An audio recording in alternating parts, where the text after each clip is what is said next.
आखाती देशातील युद्धजन्य परिस्थितीमुळे अंगणवाडीतील बालकांना कोरडा शिधा द्यावा अशी मागणी नंदुरबारमधील अंगणवाडी सेविका कर्मचारी संघटनेने केलेली आहे।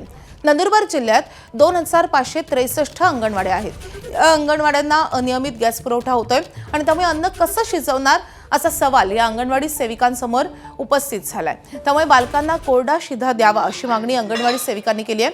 तसंच गॅस पुरवठा धारकांवरही कारवाई करण्याची मागणी त्यांनी केली आहे। पहिला प्रश्न असा होता की गेल्या 2 वर्षापासून ज्या एजन्सीला सिलेंडर पुरवण्याचा कॉन्ट्रॅक्ट दिलेला आहे, तर या एजन्सीने 2 वर्षापासून अंगणवाडी केंद्रांना सिलेंडर पुरवलेले नाहीत। आता युद्धजन्य परिस्थिती असल्या कारणाने अंगणवाडी केंद्रावर सिलेंडर मिळत नाही। तर आम्ही माननीय मुख्य कार्यकारी अधिकारी साहेब यांना विनंती केली की कोरोनाच्या काळामध्ये जी परिस्थिती होती त्या परिस्थितीपर्यंत आम्हाला कच्चा आहार वाटप करण्याची परवानगी द्यावी।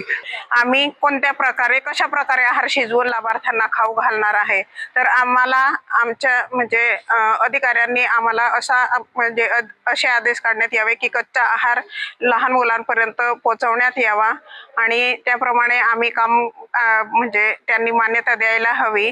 प्रोत्साहन भत्ता मिळावा आणि आमचे जे टीए बिल मीटिंगला येण्या जाण्याचा तो खर्च आम्हाला आमचा त्वरित अदा करावा अशी आमची शासनाकडे विनंती। एबीपी माझा, उघडा डोळे बघा नीट।